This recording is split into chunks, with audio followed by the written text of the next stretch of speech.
बोलो श्री सतगुरु महाराज की, श्री प्राणनाथ प्यारे की।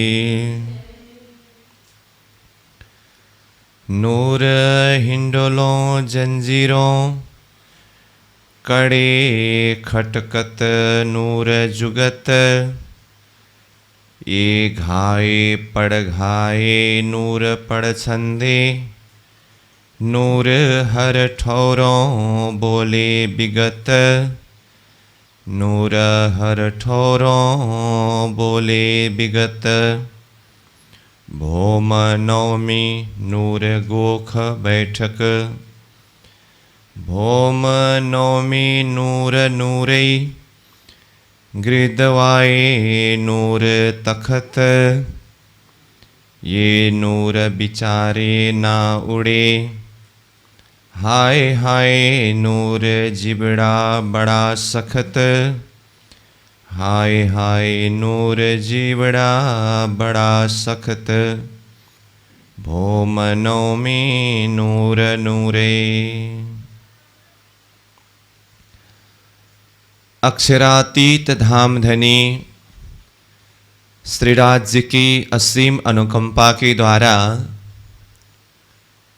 तारतम सागर दिव्य वाणी अंतर्गत परिक्रमा ग्रंथ के ऊपर हम विचार कर रहे हैं। परिक्रमा ग्रंथ में अब तक ये 37वां प्रकरण का 103 नंबर चौपाई तक हम चिंतन किए, चर्चा किए। तो ये 37वां प्रकरण में रंगमहल के प्रथम भौम खिलवत से 10वीं चांदनी तक के नूरमय शोभा को यहाँ वर्णन किया गया है, जिसमें अब तक प्रथम भौम से 8वीं भौम तक की शोभा के ऊपर चिंतन हुआ, विचार हुआ, चर्चा हुआ। अब ये 104 नंबर चौपाई से 9वीं भौम जो दूरदर्शिका है, इस शोभा और यहाँ की नूरमय बैठक की शोभा को बता रहे हैं। तो अब हम प्रारंभ कर रहे हैं 104 नंबर चौपाई से। तो चौपाई को देखें। भौम नवमी नूर नूरई, गिरदवाए नूर तखत, ये नूर बिचारे ना उड़े, हाय हाय नूर जिवरा बड़ा सखत। भौम नवमी नूर नूरे। नवमी भौम सब तरह की शोभा को देखें, नूर ही नूर से भरपूर है, प्रकाश ही प्रकाश है। और नवमी भौम की विशेषता दूरदर्शिका, जो बाहर के किनार में 6000 मंदिर का जो बाहरी हार है, वो 6000 मंदिर के एक मंदिर की चौड़ाई सहित और एक मंदिर का चौड़ा छज्जा बढ़ने से 2 मंदिर का चौड़ा और 1 हाथ बराबर का लंबा, नवमी भौम की जमीन से 3 सीढ़ी ऊंचा झरोखा अथवा जिसे छज्जा भी कहते हैं। तो एक एक छज्जा में एक एक बैठक है। तो ऐसे 201 छज्जा में 201 बैठक, जहाँ से दूर दूर तक की शोभा को देख सकते हैं।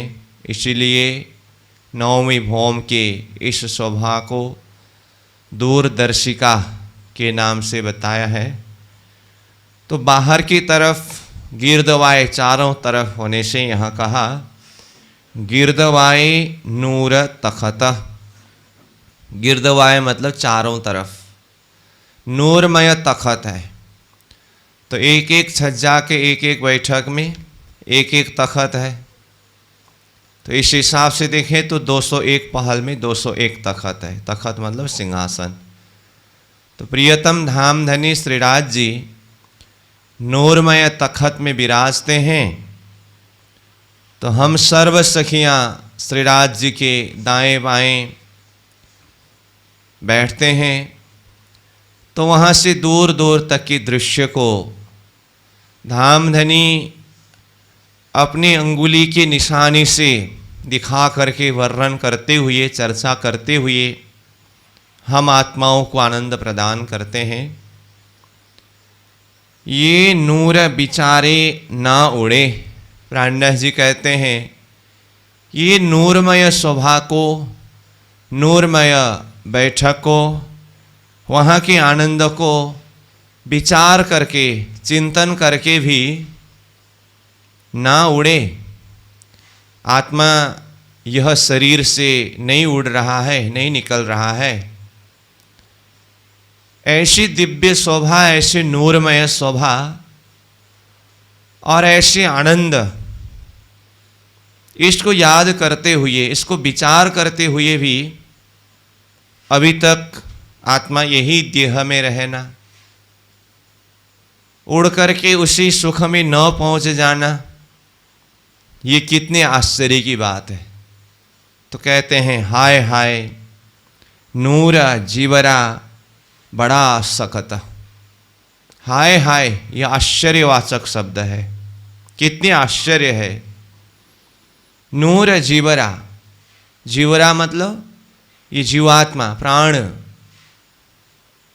बड़ा सख्त, सख्त मतलब कठोर, इतनी ज़्यादा कठोर बन गया है कि ऐसे परमधाम के दिव्य शोभा को, नूरमय शोभा को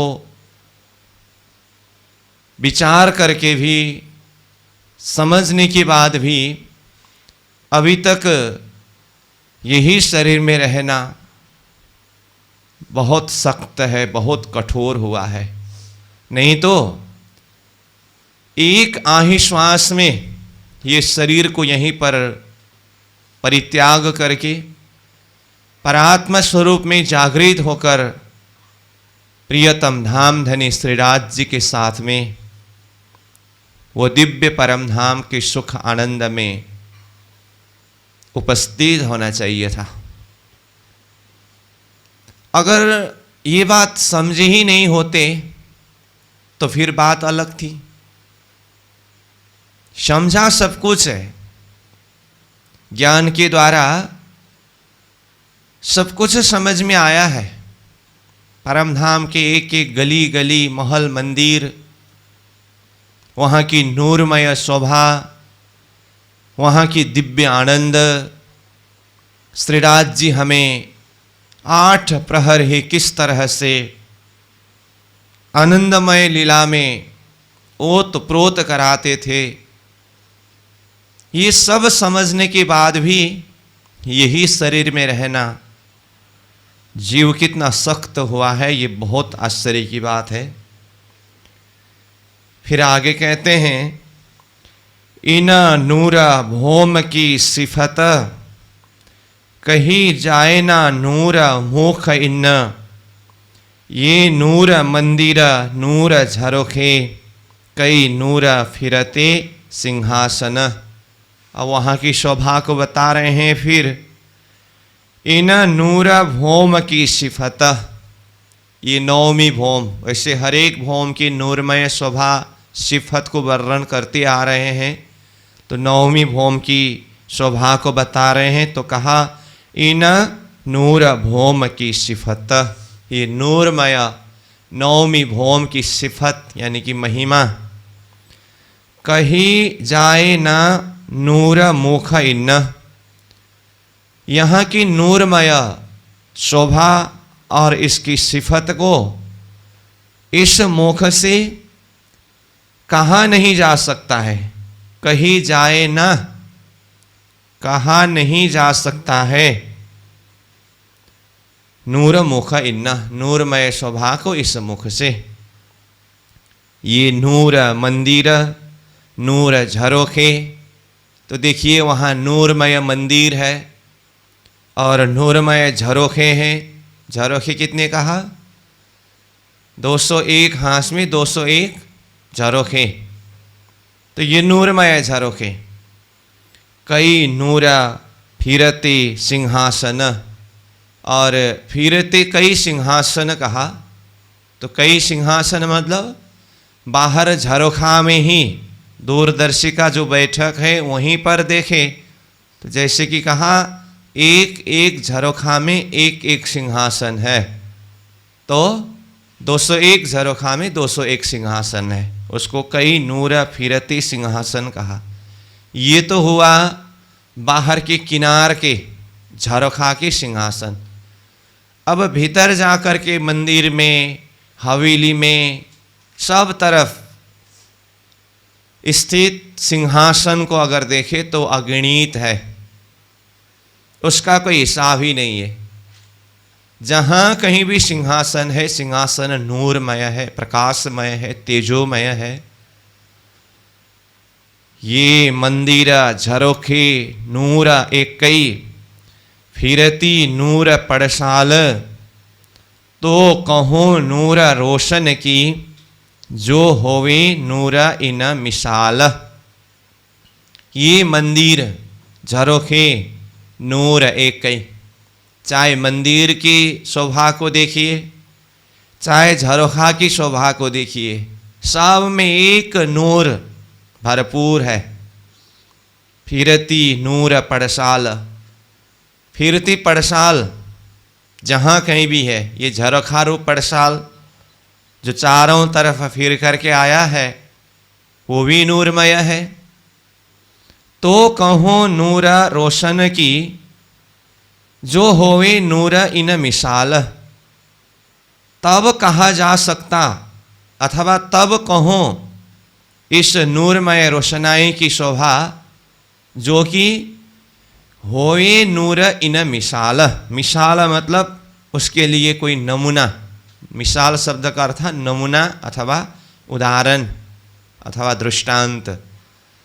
तो उसको समझाने के लिए कोई उदाहरण हो, कोई दृष्टांत हो, कोई नमूना हो, तो उस उदाहरण के द्वारा यहाँ की ये नूरमय शोभा को समझा जा सकूं। तो कोई नमूना है ही नहीं, कोई उदाहरण है ही नहीं, तो कैसे इसको कहा जाए? ये मंदिर झरोखे नूर के भौम नूर बराबर, नूर द्वार ज्यों और मंदिर, नूर रूहे आवे सीढ़ियों उतर। देखिए 107 नंबर चौपाई में ये मंदिर झरोखे नूर के। अब मंदिर झरोखे नूर के ये तो बार बार आ रहा है, जैसे मंदिर झरोखा सब नूरमय है। भौम नूर बराबर, ये भौम में जो नूरमय शोभा बराबर सब तरफ एक समान। अब बराबर कहने से इससे पूर्व अन्य भौमों में जो नूरमय शोभा वर्णन करके आए उसके साथ भी देखें तो उसके साथ भी ये भी बराबर है, उसी माफक है। नौवीं भौम के ही सब तरफ की नूरमय शोभा को देखें तो सब एक आपस में समान है, बराबर है। और कहते हैं आगे नूर द्वार ज्यों और मंदिर। ये तीसरे चरण को ध्यान से देखिए। नूर द्वार ज्यों और मंदिर, जैसे कि ये नूरमय द्वार मतलब दरवाजा जैसे अन्य मंदिर में हो, ऐसा ही यहाँ के ये मंदिर में भी अथवा यहाँ पर भी नूरमय दरवाजा है। ये शब्द प्रयोग किया। तो चौथी चरण को थोड़ा सा बता करके फिर ये तीसरे चरण को और खुलासा करेंगे हम। जैसे ये तो सीधा शब्दार्थ के हिसाब से हुआ कि नूर द्वार ज्यों और मंदिर, जैसे कि अन्य मंदिर में है ऐसे ही यहाँ नूरमय दरवाजा है।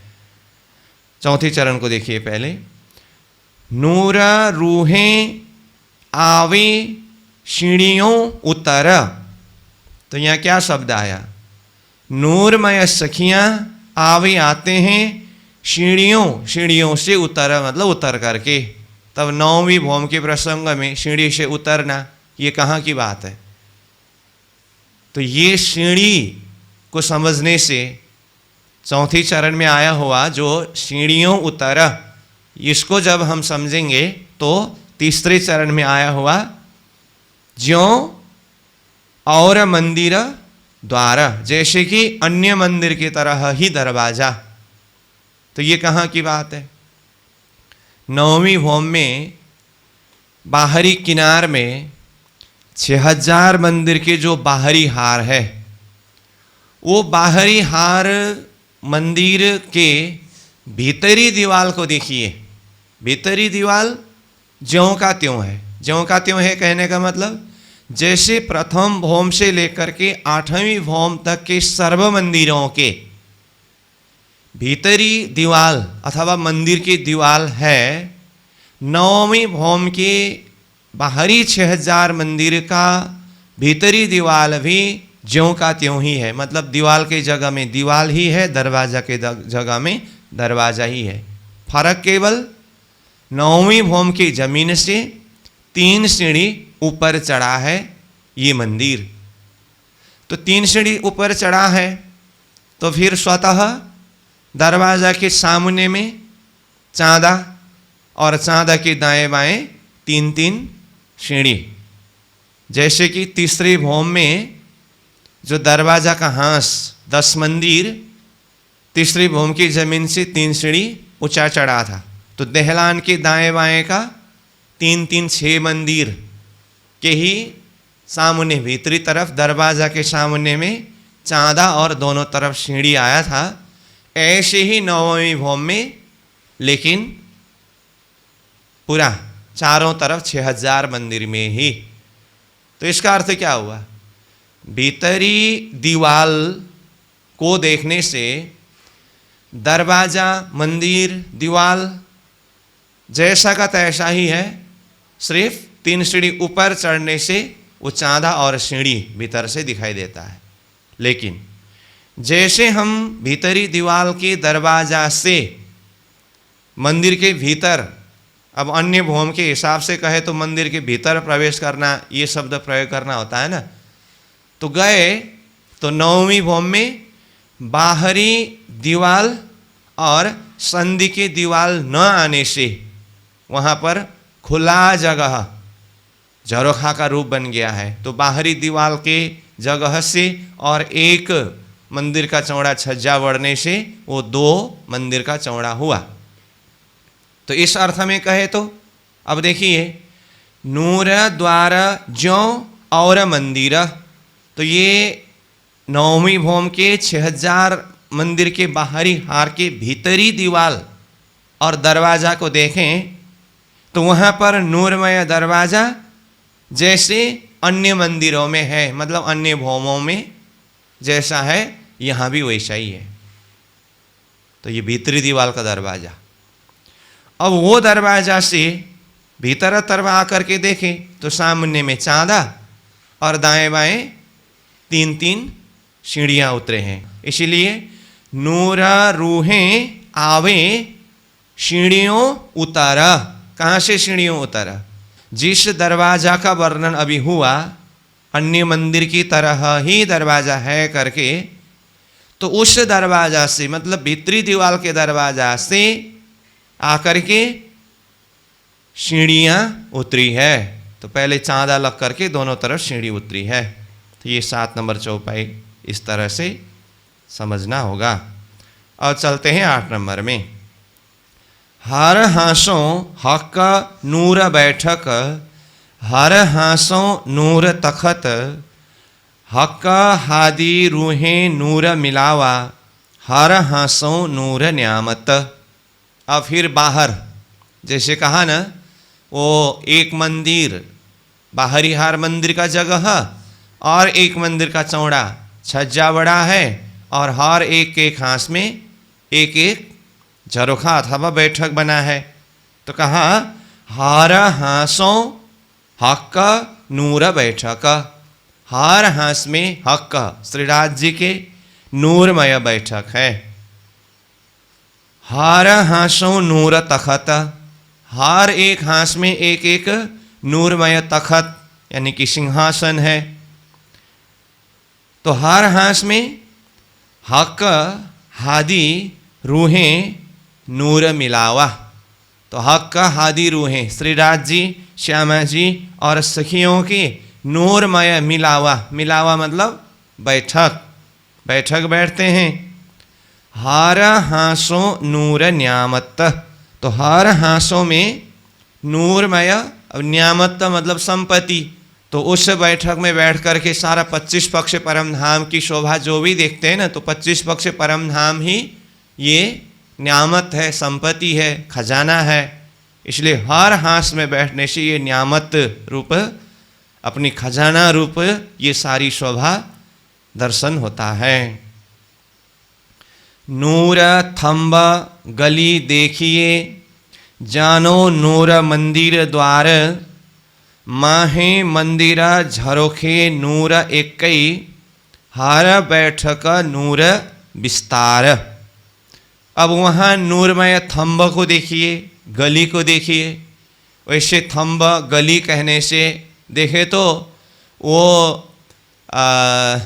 झरोखा जो एक एक बैठक करके 201 हास में 201 झरोखा कहा ना, उसमें कितने हारे थंब है? थंब कितने हारे दिखाई देता है? 2 हारे। परंतु बारीकी से देखेंगे तो 3 हारे थंब होता है। कैसे? भीतरी दीवाल में तो प्रत्येक मंदिर के संधि में तो हर जगह में थंब तो होता ही होता है ना। मैं वो भी थोड़ा सा चिंतन करने के लिए सूत्र बता रहा हूँ। भीतरी दीवाल में भी प्रत्येक मंदिर के संधि में अक्षी थंब है। उस थंब तक को देखेंगे तो 3 हारे थंब दिखाई देता है।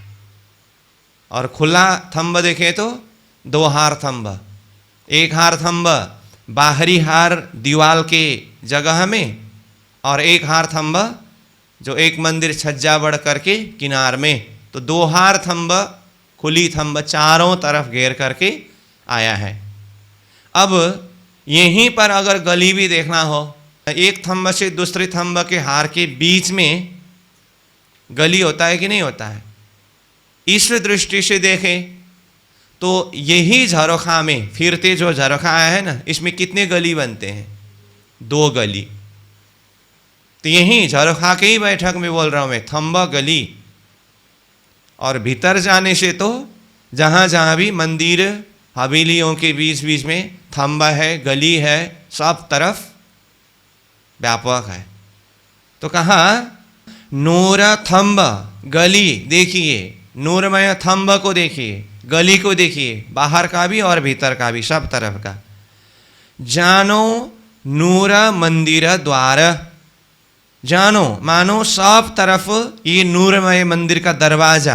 अब थंब थंब में मेहराब लगते हैं, तो एक थंब से दूसरे थंब में लगा हुआ मेहराब ही मानो दरवाजा के जैसे शोभा बना हुआ है। और मंदिर मंदिर में तो दरवाजा तो है ही। तो ये सारा नूरमय है। माहे मंदिरा झरोखे नूर एकई, हर बैठक नूर विस्तार। तो माहे मंदिर, मंदिर में झरोखे, झरोखा नूरमय झरोखा है, एक ही सब तरफ देखने से एक प्रकार की शोभा युक्त है। हर बैठक नूर विस्तार, हर बैठक में नूर ही नूर का विस्तार है, नूर ही सब में भरपूर है। नूर दूर से देखत नजरों, सो नूर बैठक इत। 200 हासे नूर की, हक मेले नूर बरकत। नूर दूर से देखत नजरों, तो ये नूरमय शोभा दूर से ही नजर से दिखाई देता है। तो अब ये 9वीं भौम के ये झरोखा बैठक से दूर दूर तक की नूरमय शोभा दिखाई देता है। और दूर में जा कर के देखे तो ये 9वीं भौम के झरोखा की शोभा भी दिखाई देता है। सो नूर बैठक इत, ऐसे नूरमय बैठक इत यहाँ नवमी भौम में है। दोषे हासे नूर की, अब नूरमय 200 हास है, तो जहाँ हक मेले नूर बरकत, बरकत मतलब ताकत, शक्तिशाली, तो ऐसे शक्तिशाली, ताकतदार, सामर्थ्यवान, प्रियतम धाम धनी श्री राज जी के और सखियों के यहाँ पर मेले, मेला अथवा बैठक होते हैं अथवा बैठक बैठते हैं। शोभा हक नूर सिंहासन, नूर इन भौम विराजत, ये बात कहते हक नूर की, हाय हाय नूर जीवरा ना उड़त।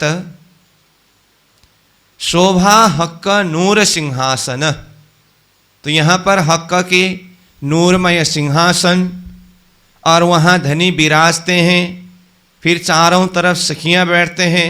तो ये बैठक की शोभा को देखिए और हक के सिंहासन की शोभा को देखिए।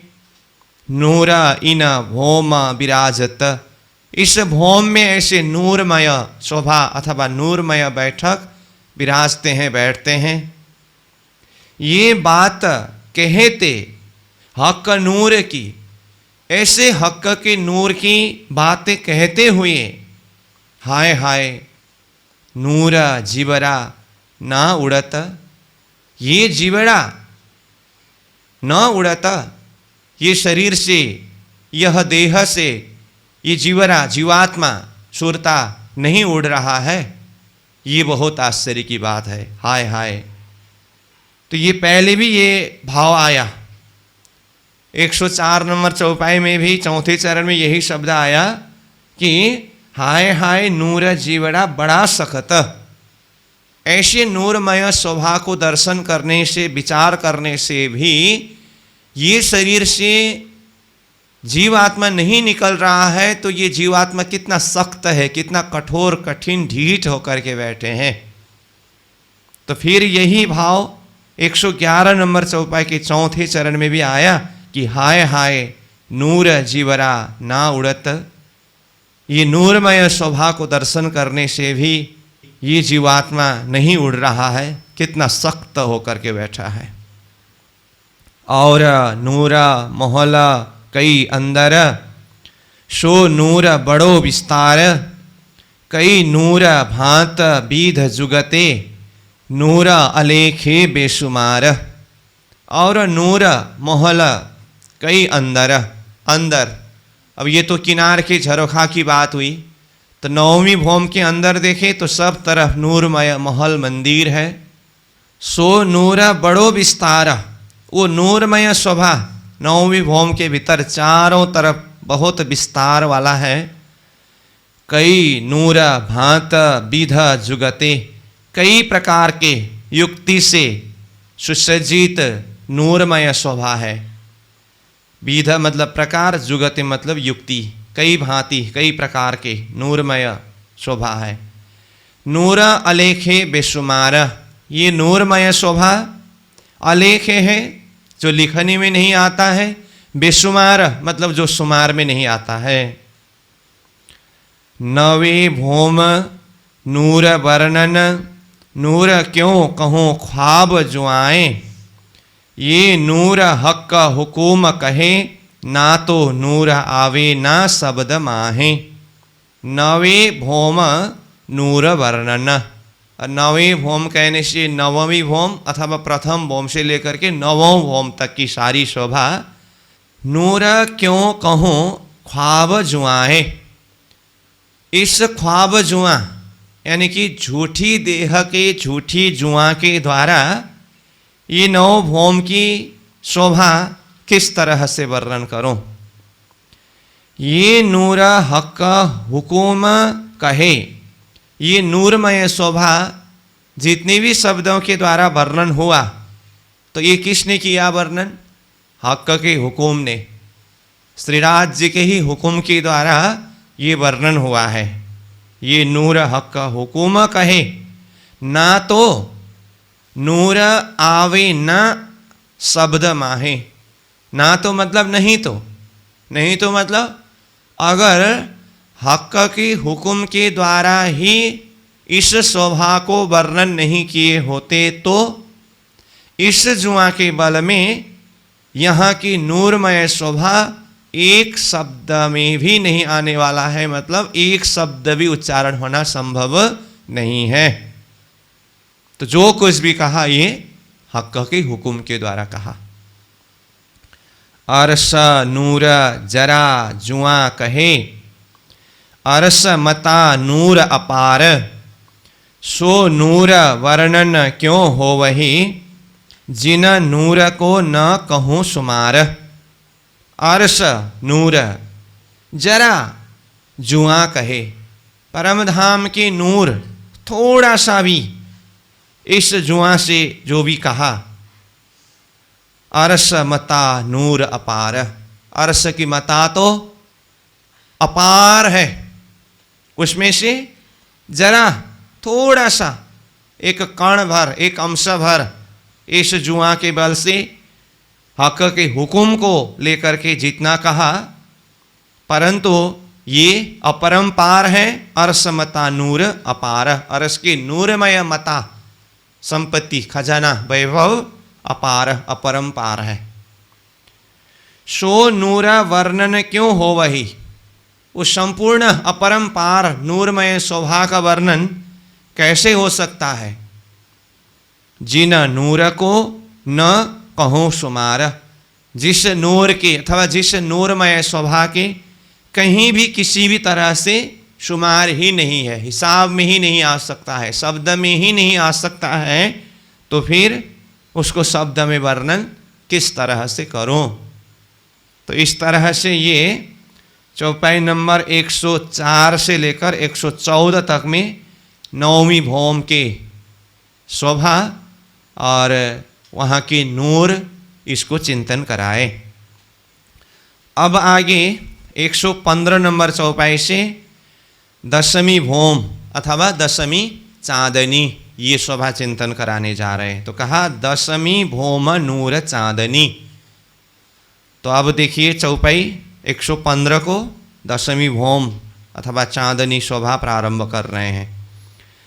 नूर रूहे चढ़ चांदनी, नूर नवों भौमों पर, खूबी नूर भौम दशमी, ये नूर शोभा न काहूँ सरवर।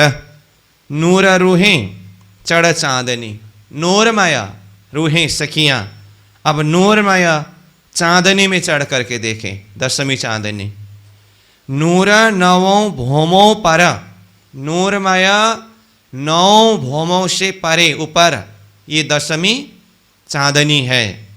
खूबी नूर भौम दशमी, ये दशमी भौम अथवा चांदनी के नूरमय खूबी अथवा शोभा, ये नूर शोभा न काहूँ सरवर, ये नूरमय शोभा तो किसी के सरवर मतलब बराबर है ही नहीं, मतलब इसके बराबर तो दूसरा कोई है ही नहीं। सरवर शब्द का अर्थ क्या कहा, बराबर। तो न काहूँ सरवर, इसके बराबर दूसरा कहीं भी कोई भी है ही नहीं, ऐसे अधिक शोभा और अधिक नूर इसमें व्याप्त है। ऊपर जल नूर चहे बच्चे, नूर कारंजे उछलत, ऊपर नूर इत बगीचे, नूर क्यों कहूँ हक न्यामत। अब कहा ऊपर, ये ऊपर चांदनी में जल नूर चहे बच्चे, नूरमय जल की चहे बच्चे हैं। कहाँ है चहे बच्चे, चांदनी के मध्य के चबूतरा, चबूतरा के चारों कोण में चार चहे बच्चे हैं। कहाँ से आए यहाँ जल, नीचे जमीन से ही, जो प्रथम भौम में ही 9 चौक का वर्णन किया तो 9 चौक के 4 कोण में से जल स्तून ऊपर को गया था, वही खोल करके चांदनी में चहे बच्चा बना। अब चहे बच्चा है तो फिर वहाँ नूर कारंजे उछलत, वो चहे बच्चा में नूरमय कारंजे फुहारे उछलते हैं। अब वही जल फिर चांदनी के सर्व बगीचों में, सर्व बगीचा कहने से कितने के कितने आरे बगीचे हैं चांदनी में, 36 हारे हवेली के चांदनी में 36 हारे ही बगीचा है, तो प्रत्येक एक हार में 231 हवेली होने से चांदनी में बगीचा भी 231 ही है। अब चबूतरा के ही 4 दिशा में जो बगीचा आया है वो तो और अलग है ही। मतलब नीचे भोम भोम में 28 मंदिर की जगह में बगीचा था ना, तो बगीचा के ऊपर चांदनी में 18 मंदिर तो चबूतरा में जुड़ गया, बाकी 10 मंदिर है ना, तो उसमें बगीचा ही आया है, वो भी है। और उसके अलावा बाहर फिर 231 की 36 हारे बगीचा, इन सब में नहरें, चेहबच्चे, फुहारे के रूप में जल परिभ्रमण होता है, वो सब को देखना है। ये नूर, कारंजी, उछलत, अथवा ये पहले चेबच्चा शब्द आया, ये सब से। ऊपर नूरा इत बगीचे, देखिए ऊपर मतलब 9 भौम के ऊपर 10वीं चांदनी में, इत नूरा बगीचे, नूरमय बगीचे हैं। जो कहा 231 के 36 हारे नूरमय बगीचे, चौरस बगीचे, गोल बगीचे, पंचमहलाकार बगीचे। नूर क्यों कहूँ हक न्यामत, ये सब चाहे बगीचे कहिए, चाहे चेहबच्चे कहिए, चाहे कारंजे, फुहारे कहिए, जो कुछ भी शोभा है, ये सब क्या है वास्तव में हक का न्यामत है। न्यामत मतलब संपत्ति, खजाना, वैभव है। तो ये हक की न्यामत, ये परम धाम की खजाना वैभव को किस तरह से शब्द में वर्णन करूं, इसकी किस तरह से शब्द में वर्णन करूं। इत कई नूर सिंहासन, बीच नूर तखत बैठक, हादी रूहें नूर मिलाए के, बैठत नूर ले हक। इत ये चांदनी में मध्य चबूतरा में देखिए कई नूर सिंहासन, नूर के भंडार से युक्त सिंहासन है। बीच नूर तखत बैठक, अब बीच में नूरमय तखत है, और जिस तखत में प्रियतम धामधनी श्रीराज जी विराजते हैं, फिर चारों तरफ सखियां घेर करके बैठते हैं, तो चांदनी के मध्य में सुंदर बैठक हुआ। तो ये बीच नूर तखत बैठक, ये सुंदर बैठक और तखत। हादी रूहें नूर मिलाए के, प्रियतम धामधनी श्रीराज जी महाराज हादी श्यामा जी सहित रूहें 12,000 सखियों को साथ में मिला करके बैठता नूर ले हक, नूरमय शोभा में प्रियतम धामधनी श्रीराज जी हक वहाँ बैठक में विराजते हैं। नूर भरिया आसमान में, सामी आया आकाश नूर ले, नूर भरिया दरिया नूर का, माहें कई उठे तरंग नूर के। अब देखिए सब तरफ नूर ही नूर है ना, तो वो सारा नूर जाकर के आसमान में भरा हो, ऐसा दृश्य हो रहा है। नूर भरिया आकाश में, चांदनी के सब नूर जाकर के आसमान में भरा हुआ है। सामी आया आकाश नूर ले, फिर आकाश से भी सारा नूर, सामी मतलब सामने में, यहाँ 10वीं चांदनी में आकर के सब तरफ भरा हुआ है, प्रकाशित हुआ है। तो यहाँ चांदनी की नूर आकाश में, आकाश का नूर चांदनी में, तो देखने से नूर भरिया दरिया नूर का, मानो कि सब तरफ नूर ही भरपूर होने से दरिया, दरिया शब्द का अर्थ क्या है? सागर। तो नूर का ही सागर हो गया। देखिए चांदनी में भी दरिया नूर शब्द आया, नूर का सागर है, जहाँ देखो वहीं नूर का सागर है। माहें कई उठे तरंग नूर के, अब वहाँ कई प्रकार के नूर के तरंग लहरों की भांति उठ रहा है। 201 गुरजे नूर के, नूर गुमटियाँ 12,000, बीच नूर रूहें बैठक, थम्ब नूर शोभा अपार। अब किनार में जाकर के देखिए, चांदनी से भी भोम भर ऊंचा दहलान है, और दहलान के बराबर में 201 गुर्ज वहाँ तक गया। अब 201 गुर्ज के ऊपर फिर गुम्मट बना है, गुम्मट के ऊपर कलश, ध्वजा, पताकाएँ हैं। तो ये गुर्ज 201 पहल का 201 गुर्ज। फिर आगे कहा नूरा गुमटियाँ 12,000। दहलान के चांदने के ऊपर नूरमय गुमटियाँ कितने हैं? 12,000 गुमटियाँ हैं। एक एक दहलान के ऊपर 2-2 गुमटियाँ आने से 6,000 दहलान के ऊपर 12,000 गुमटियाँ हैं। तो प्रत्येक गुमटियों में कलश, ध्वजा, पताकाएँ इसमें भी शोभायमान है। अब ये बाहर किनार में तो 201 गुर्ज अथवा गुर्ज के ऊपर गुम्मट और चारों तरफ फिर करके 12,000 गुमटियाँ, इन सब के बीच में मध्य के बैठक को देखिए, बीच नूर रूहें बैठक, इन सब के बीच में मतलब चांदनी के मध्य भाग में चबूतरा के ऊपर नूर रूहें बैठक, नूरमय रूहों की नूरमय बैठक है। थंब नूर शोभा अपार, वहाँ की नूरमय थंबों की अपरंपार शोभा है। दशमी भौम नूर चांदनी, नूर गुमटियाँ देखत, ये मोहल गिरदवाए नूर के, नूर में हक्क हादी रूहें खेलत। दशमी भौम नूरमय चांदनी को देखिए, सब तरफ की शोभा। किनार में देखिए नूर गुमटियाँ देखत, जैसे ऊपर ही कहा 12,000 गुमटियाँ हैं। तो मध्य में बैठ कर के देखने से वहीं से ही चारों तरफ चांदनी की शोभा और किनार में 12,000 गुमटियों की शोभा दिखाई देता है। ये मोहल गिरदवाए नूर के, अब चारों तरफ गिरदवाए में महल, तो महल कहाँ है? वहाँ दहलान रूपी महल है चांदनी में ही देखने से। और वो गुमटियाँ जो है वो भी मानो महल की तरह ही शोभायमान है। तो ये महल गिरदवाए नूर के, नूर में हक्क हादी रूहें खेलत, सब तरफ नूर ही नूर होने से मानो कि नूर में ही श्रीराज जी, श्यामा जी और सखियाँ खेल रहे हैं। चांदनी में खेल रहे तो चांदनी में हर एक वस्तु में, हर एक स्थान में क्या है? नूर ही नूर है। इसलिए श्रीराज जी, श्यामा जी, सखियाँ कहाँ खेल रहे हैं? नूर में ही खेल रहे हैं। तो श्रीराज जी, श्यामा जी, सखियों के स्वरूप भी नूरमय है, तो नूर ही नूर में खेल रहे हैं।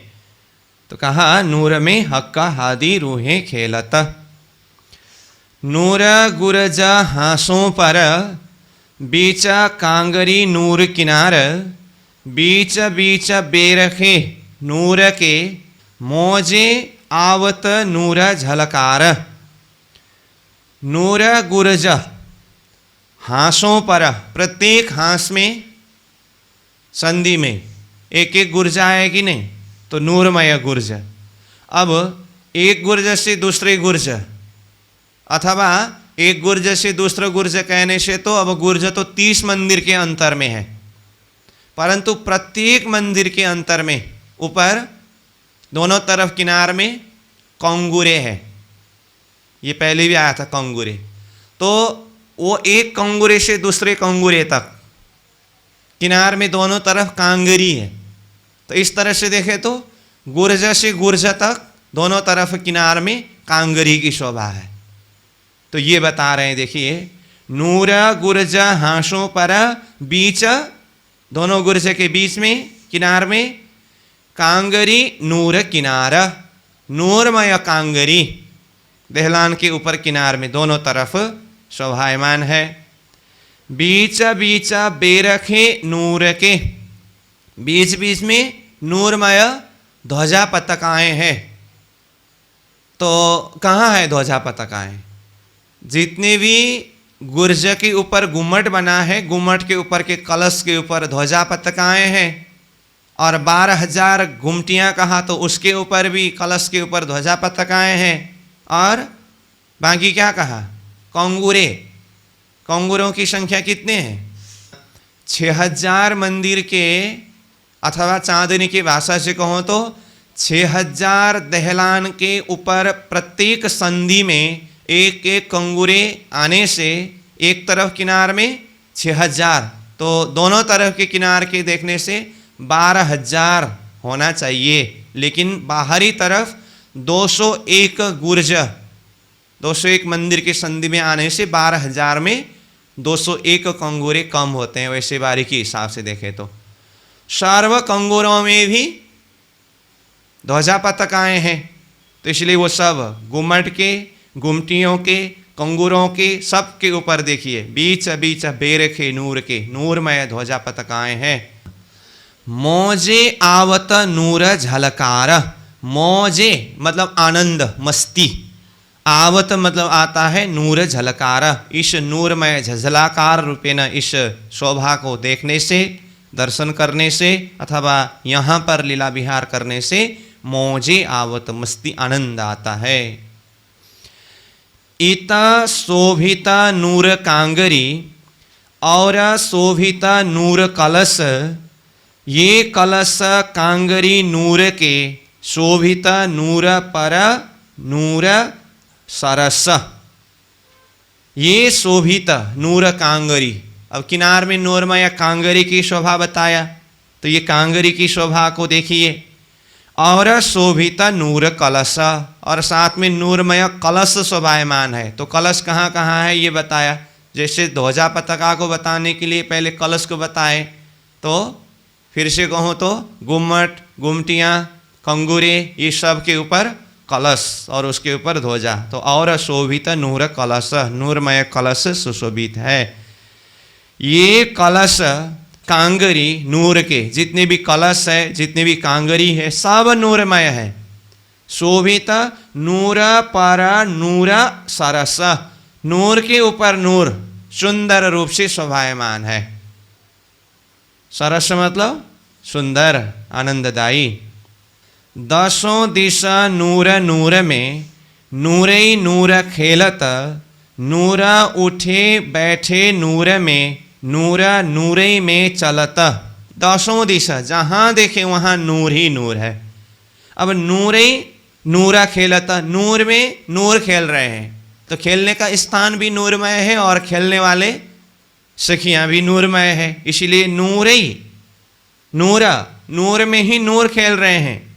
नूरा उठे बैठे नूर में, वो उठने का जगह, बैठने का जगह भी नूरमय है और उठने वाले बैठने वाले सखियाँ भी नूरमय है, इसलिए नूरा उठे बैठे नूर में, नूर नूरे में चलता, नूरमय सखियाँ नूरमय यहाँ के इन स्थानों में चलता, चलते हैं, खेलते हैं, विहार करते हैं। नूर भरिया आसमान में, नूर चांदनी नूर चौक, नूर बिना कछु न देखिए, नूरे नूर में शौक। नूर भरिया आसमान में, आसमान की तरफ देखिए, सब तरफ नूर ही नूर भरपूर है। नूर चांदनी नूर चौक, चाहे तो चांदनी में देखिए सब तरफ, बीच बीच में जितने भी चौक है सब तरफ नूर ही नूर है। नूर बिना कछु ना देखिए, नूर के बिना तो दूसरा कुछ दिखाई नहीं देता है अथवा है ही नहीं। नूरई में नूर शौक, नूरमय इन स्थानों में ही नूरमय सखियाँ शौक मतलब मस्ती के साथ में रहते हैं, विराजते हैं। शौक मतलब क्या है? मस्ती में, आनंद में। नूर देखा भौम दस में, नूर सब ही के सिरे, नूर ले नौमी भौम में, नूर नूरई में उतरे। अब देखिए 124 नंबर चौपाई तक में दशमी भौम की शोभा चिंतन कराए, वर्णन किया। अब 125 नंबर चौपाई में देखिए दशमी भौम के सारे नूरों की शोभा को बताते हुए, जो दशमी भौम सबके सिरे सबसे ऊपर है ना, शिखर में, नौ भौम दशमी चांदनी है, तो नवों भौम के ऊपर शिखर रूप में ये दशमी चांदनी है। तो वो सारे नूरमय शोभा को दिखाते हुए अब 125 नंबर के तीसरे चरण से दशमी भौम से अब नवमी भौम में उतार रहे हैं। तो जैसे मैंने पहले ही इसके भूमिका के प्रसंग में ही बताया था, जैसे 35वां प्रकरण में नूर का मंगलाचरण मतलब नूर की परिक्रमा का मंगलाचरण, और 36वां प्रकरण में पूरा चारों तरफ बाहर के बड़ी रांग तक के परिक्रमा, फिर अंदर ला करके चांदनी चौक तक की सारी परिक्रमा को बताते हुए फिर रंगमहल के प्रथम भौम के अंदर प्रवेश कराकर वहाँ की सारी शोभा, नूरमय शोभा को बताए। उसके बाद ये 37वें प्रकरण में प्रथम भौम खिलवत से नूरमय शोभा को वर्णन करते करते 10वीं चांदनी तक की शोभा को चिंतन कराए। तो ये 124 नंबर चौपाई तक में। अब 125 नंबर चौपाई से अब आगे क्रमशः फिर 10वीं से 9वीं, 9वीं से 8वीं करते करते क्रमशः उतारते उतारते प्रथम भौम। तो प्रथम भौम में क्या है? मूल मिलावा खिलवत खाना है, तो वहाँ तक पुनः ले जाएंगे। ठीक है, तो अभी तक ऊपर जा रहे थे, अब एक एक चौपाई के द्वारा भौम भौम उतारते उतारते वो खिलवत खाना मूल मिलावा के बैठक तक ले आ रहे हैं, सारी नूर की शोभा को दिखाते हुए। तो देखिए ये 125 को जैसे कहा, नूर देखा भौम दशमी भौम की सारी नूरमय शोभा को देखा। नूर सब ही के शिरे, ये 10वीं भौम जो है ये सब के शिरे शिखर में है ना ऊपर, तो ये नूरमय शिखर की शोभा को देखा। अब नूर ले 9वीं भौम में, अब ये नूरमय शोभा को लेकर के अथवा देखते हुए 9वीं भौम में, 10वीं चांदनी से 9वीं भौम में नूर नूरई में उतरे।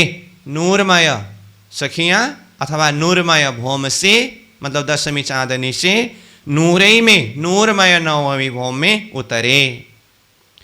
आगे देखिए, ये नूरा सुख बैठक देख के नूरा भौम 8वीं आए, लिए नूरा सुख हिंडोले, ये चारों नूरा सुखदाए।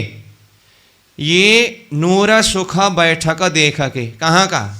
9वीं भौम के नूरमय बैठक की सुख को देख करके, मतलब बाहर किनार में जो दूरदर्शी का बैठक है ना, वहाँ की बैठक, वहाँ की सुख को देख करके फिर नूर भौम 8वीं आए, 9वीं भौम से नूरमय 8वीं भौम में आए। अब वहाँ क्या है? लिए नूरा सुख हिंडोले, 8वीं भौम में जो 4 ताली हिंडोला है वहाँ के नूरमय हिंडोला की सुख को लिए ये चारों नूर सुखदाय। ये चारों मतलब 8वीं भौम के 4 ताली जो हिंडोला, सब हिंडोला नूरमय हिंडोला सुखदाय, मतलब सुख देने वाला, आनंद देने वाला है।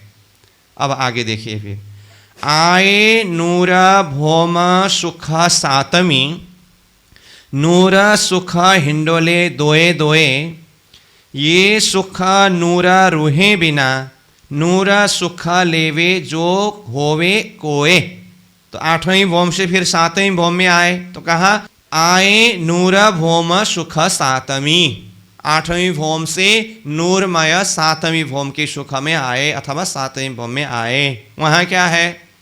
नूर सुख हिंडोले दोए दोए, दोए दोए मतलब 2 ताली वाला हिंडोला, 2 हार में है, तो यहाँ का सुख लेंगे। फिर कहा ये सुख नूर रूहे बिना, ये सुख मतलब कहाँ का सुख? ये 7वीं भौम के 2 ताली हिंडोला का सुख रूहे बिना, परमधाम की ब्रह्म प्रिया सखियों के बिना, नूर सुख लेवे जो होवे कोई, मतलब सखियों के बिना दूसरा कोई हो तब तो दूसरा कोई यहाँ का सुख ले, मतलब सखियों के अलावा दूसरा कोई है ही नहीं यहाँ के नूरमय हिंडोला के सुख लेने वाले, तो सखियाँ ही है यहाँ के सुख को लेने वाले। फिर आगे, नूरा लिया 6ठी भौम में, भौम अरस विवेक विचार, मोहल लिया सुख नूर का, नूर नूर में नूर न सुमार। तो 7वीं भौम से 6ठी भौम में आए, तो कहा नूर लिया 6ठी भौम में। अब 6ठी भौम में आकर के वहाँ का नूरमय सुख को लिया। भौम अरस विवेक विचार, परम धाम के ये 6ठी भौम के सुख विवेक विचार करके यहाँ के सुख को लिया, अनुभव किया। मोहला लिया सुख नूर का, यहाँ के नूरमय महलों के मंदिरों के जो सुख को लिया। नूर नूर में नूर न शुमार, अब सब नूर में नूर का ही विस्तार है और ये नूर का कोई शुमार नहीं है। तो 6ठी भौम में कहे तो अब सुखपाल तखतरवा इसके सुख की बात है। अब यहाँ से फिर उतर करके पांचवें भौम में ले जा रहे हैं धनी हमें। तो कहा नूर भरी भौम पांचमी जित नूर सिज्या सुख रात सुख नूर अति बड़ा हक सुख नूर सनमुख। नूर भरी भौम पांचमी, छठी भौम से पांचवीं भौम में पहुंचे तो पांचवीं भौम में नूरमय सुख से ज्या में जो शयन का सुख, तो नूर भरी भौम पांचमी जीत नूर से ज्या सुख, जहाँ पर नूरमय सुख से ज्या का सुख मिलता है वहाँ शयन का आनंद लेते हैं। रात सुख नूर अति बड़ा, रात्रि के समय में है ना यहाँ सुख लेने का, तो रात्रि के 9 बजे से आगे प्रातःकालीन 6 बजे तक तो 3 प्रहर रात्रि के सुख से ज्या का सुख, पौड़ावनी का सुख, इसलिए रात सुख नूर अति बड़ा हक सुख नूर सनमुख। हक प्रियतम धामधनी, सनमुख सामने में होकर के हमें यहाँ सुख प्रदान करते हैं, ये अति बड़ा सुख है। भौम चौथी नूर में नट निरत नूर खेलत नूर बिना कछु न पाइए सुख सनमुख नूर अतंत। अब पांचवी भौम से फिर उत्तर करके चौथी भौम में आइए, तो भौम चौथी नूर में, चौथी भौम की ये नूरमय शोभा निरतशाला में नट निरत नूर खेलत। नट नृत्यंगनाएं जो नृत्य लीला, निरत नूर खेलत नूरमय यहाँ की शोभा में नृत्य का आनंद लेते हैं, खेलते हैं। नूर बिना कछु न पाइए, यहाँ पर भी देखिए नूर के अलावा दूसरा कुछ है ही नहीं, यत्र तत्र सर्वत्र नूर ही नूर है। सुख सनमुख नूर अतंत, सब तरफ देखिए सन्मुख में सामने में धामधनी हमें अत्यंत नूरमय सुख को प्रदान करते हैं, अनुभव कराते हैं। सब तरफ सुख ही सुख है, आनंद ही आनंद है और नूर ही नूर है। तीसरी भौम जो नूर की जीता है नूर पड़साल हक हादी रूहे नूर बैठक आवे दीदारे नूर जलाल। तो चौथी भौम से फिर तीसरी भौम में आए, तो तीसरी भौम जो नूर की, नूरमय जो तीसरी भौम है जीता है नूर पड़साल। तीसरी भौम में क्या है? नूरमय पड़साल है। हक हादी रूहे नूर बैठक, श्रीराज जी श्यामा जी सखियाँ यहाँ नूरमय बैठक में बैठते हैं। धनी कितने प्रहर तक विराजते हैं यहाँ? 3 प्रहर, तो ये नूरमय बैठक। आवे दीदारे नूर जलाल, नूर जलाल कौन है? अक्षर ब्रह्म। दीदारे दर्शन के लिए आते हैं और धनी के दर्शन करके वापस चले जाते हैं। दूसरी भौम का नूर जो चहे बच्चा नूर झिलन हक हादी सुख नूर भुलवनी देत नूर सुख अपने तन। दूसरी भौम, तो तीसरी भौम से फिर दूसरी भौम में आए, तो दूसरी भौम का नूर जो, दूसरी भौम में भूल भुलौनी का नूर देखिए। फिर चहे बच्चा नूर झिलन, चहे बच्चा मतलब खड़ोकली, नूरमय खड़ोकली में झिलना का सुख लेते हैं।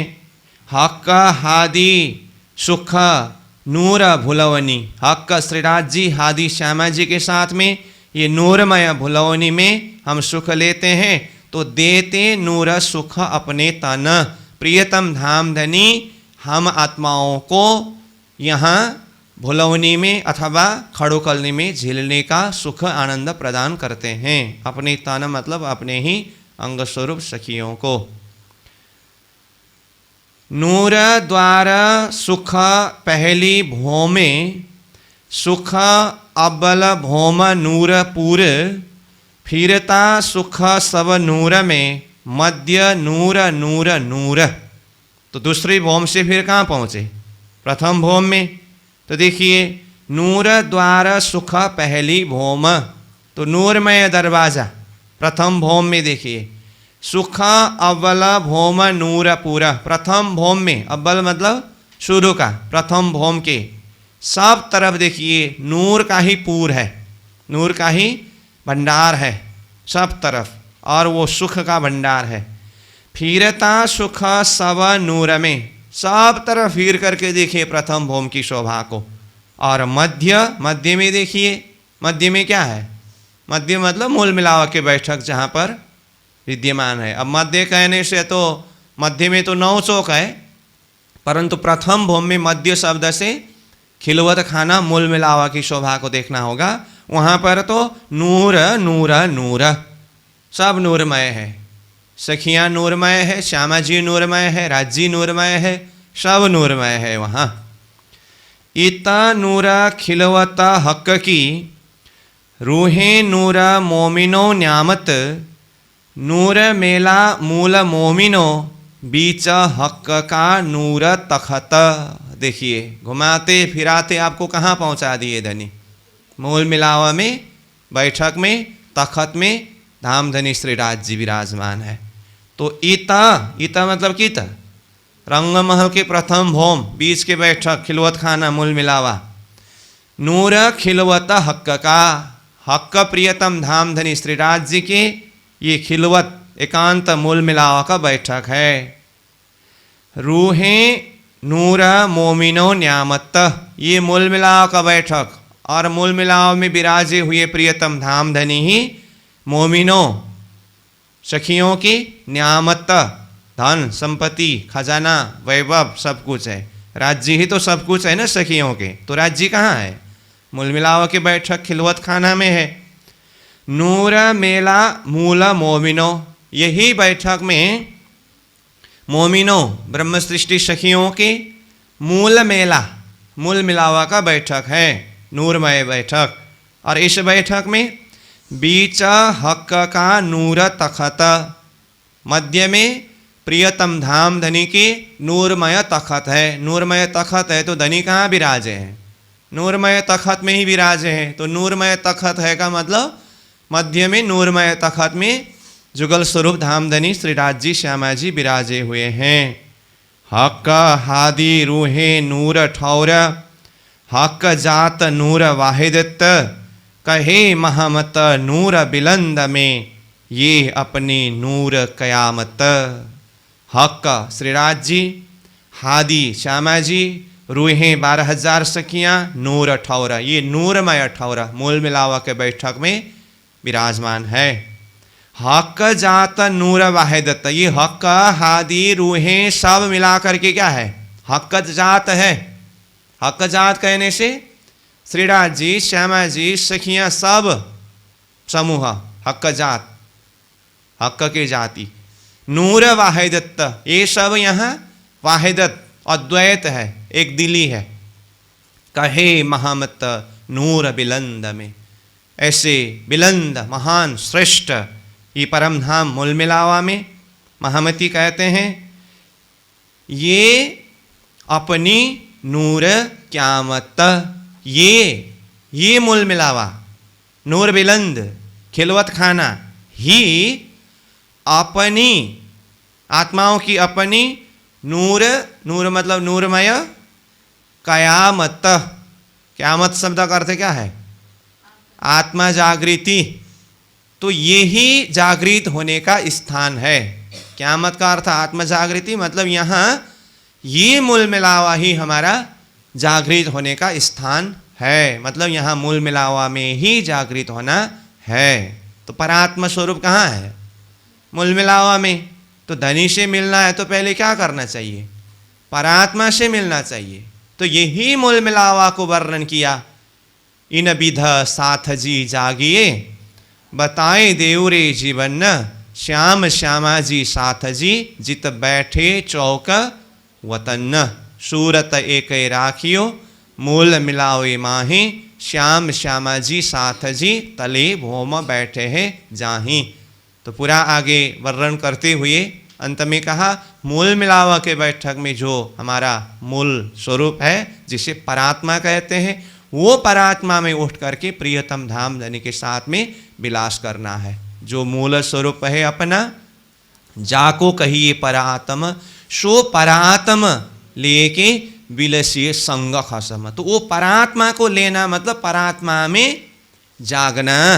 तो उसको यहाँ कहा ये अपनी नूर कयामत, ये मूल मिलावा का बैठक ही हमारा कयामत मतलब जागृत होने का स्थान है। तो सो परात्म लेके बिलसिए संग खसम, यहाँ कयामत मतलब जागृत होकर के फिर प्रियतम धाम धनी श्री राज्य के साथ में विलास करना है। तो इस तरह से ये 37 ही प्रकरण को देख, तो इस तरह से ये 37वां प्रकरण को ही देखे तो इसमें ही खिलवत से लेकर के चांदनी तक पहुंचा करके फिर से खिलवत तक ही लाए। और समग्र में ये नूरमय प्रसंग को देखे तो जैसे पहले से ही कहा था 35, 36 और 37वीं ये 3 प्रकरण के द्वारा नूर की परिक्रमा सहित अंदर ताई करके आया था ना। तो अंदर ताई मतलब कहाँ ताई, तो अंदर खिलवत खाना मूल मिलावा के अंदर तक की ये नूरमय शोभा को चिंतन कराए। तो अभी हम यहीं पर विश्राम करेंगे, फिर अगले सत्र में 38वीं प्रकरण इसको प्रारंभ करते हैं। हक हादी रूहे नूर ठौर,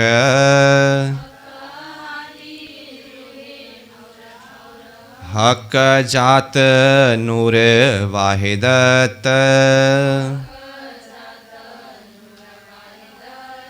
कहे महमत नूर बिलंद में, ये अपनी नूर कयामत, ये अपनी नूर कयामत। बोलो श्री प्राणनाथ प्यारे की प्रणाम।